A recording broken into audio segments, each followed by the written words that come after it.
Thank you, Arindam. When India took over the presidency of G20 in Indonesia at Bali, we were in the midst of a scenario of slowing growth and productivity worldwide. There was a huge impact of COVID-19 pandemic, which had led to vast segments of the global population going below the poverty line. Vast number of people had lost their jobs. There was a cost of living debt crisis. There had been a reversal on the sustainable development goals. There was a challenge of climate crisis and climate action.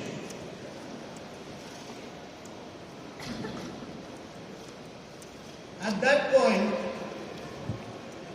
India felt that we should start our presidency with the theme of Vasudhaiva Kutumbakam.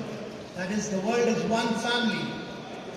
We are one earth, one family, and we should have one future.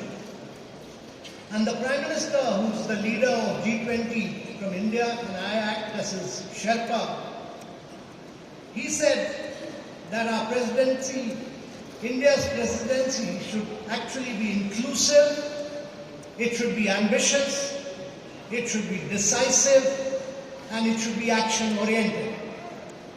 And these are the four principles on which we have worked. And I can assure you that we have lived up to this vision of being inclusive, ambitious, action-oriented, and very, very decisive during our presidency.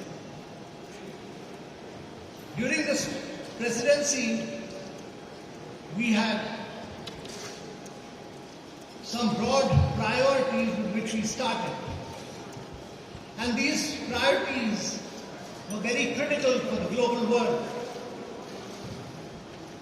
First of which, that at a point of time when one-third of the world is facing a recession, we should drive bold, sustainable, strong, and inclusive growth.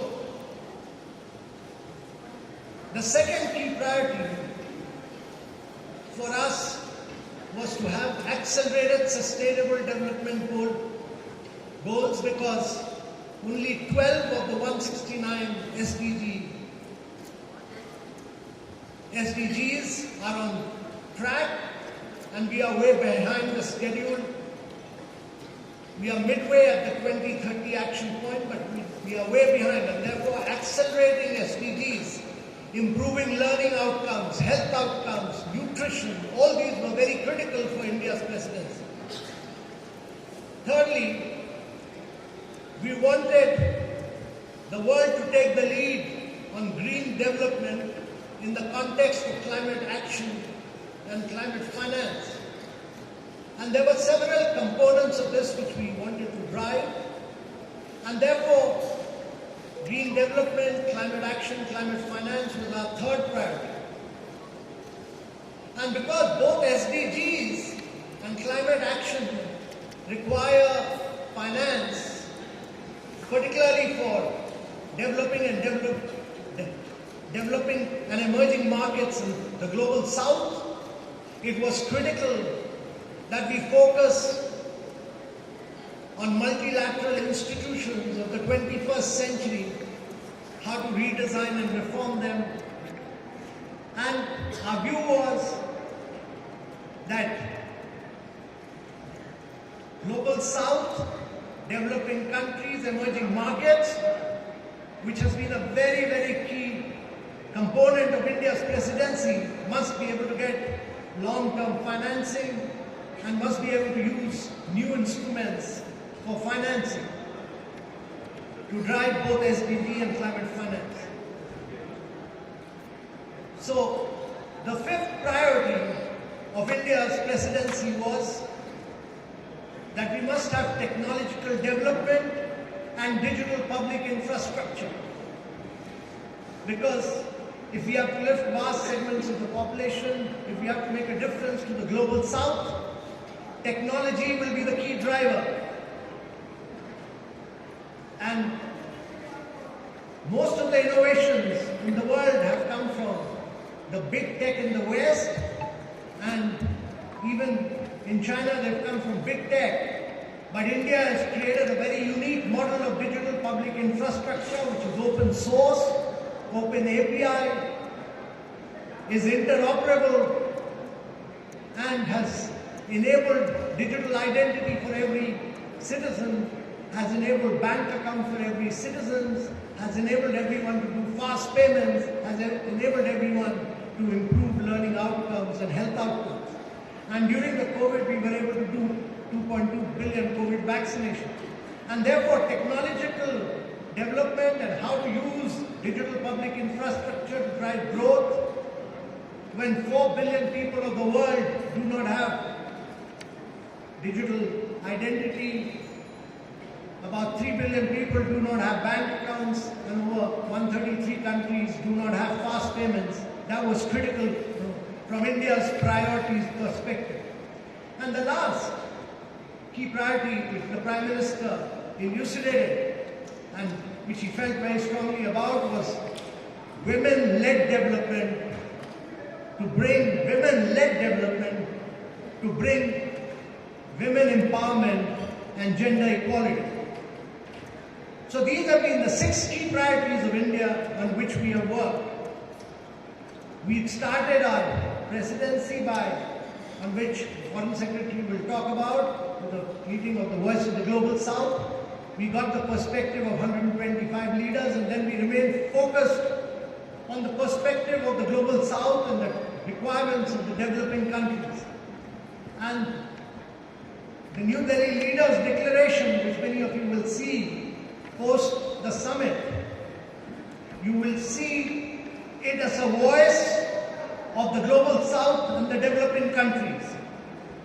No document in the world would have such a strong voice for the Global South and the developing countries as the New Delhi Leaders' Declaration. And therefore, the Prime Minister's vision of India's G20 presidency being a very inclusive presidency has been our aim. There has been a huge scale and reach of India's presidency. There have been 19 G20 countries and EUs, and the EU, that means 20, 9 special invitee countries. There have been 3 regional organizations. There have been 11 international organizations who participated in all the 220 meetings that took place in India. We were able to use this opportunity to take the meeting to over 60 cities of India and every state and every union territory of India, and use this opportunity to demonstrate the liveliness, the vibrancy and the dynamism of India's federal polity. Every state vigorously participated, and we were able to translate and bring a huge transformation to the city infrastructure in 60 cities. When G20s are held across other countries, they are held in the capital or maximum 2 cities. In India's case, we've held them over 60 cities of India and used this as an opportunity to transform them. So, ladies and gentlemen, we've had over the biggest participation in G20 from across the world. We have had Africa's highest ever participation. In addition to the 29 countries, we have had 32 additional countries. We've been the voice of the Global South. We've done a huge number of Indian, during this period, we've used this opportunity also to push a huge amount of Indian narrative through one district, one product. That is every district which has come up with a product. Focused, that was the only gift we gave to all the visitors who came during our presidency so that we could have an impact on the lives of our artisans. We have focused on millets, which is critical from the viewpoint of sustainability of agriculture. We have focused on achievements of India as a mother of democracy has focused on the digital transformation and digital public infrastructure. So with these few words, ladies and gentlemen, I can assure you that our presidency has been inclusive, decisive and action-oriented. Our New Delhi leaders' declaration is almost ready. I would not like to dwell on it because this declaration will be recommended to the leaders and the leaders will then accept it. And only after it has been accepted by the leaders, we'll be able to talk about the actual achievements of this declaration. With these few words, I'll conclude. Thank you very much.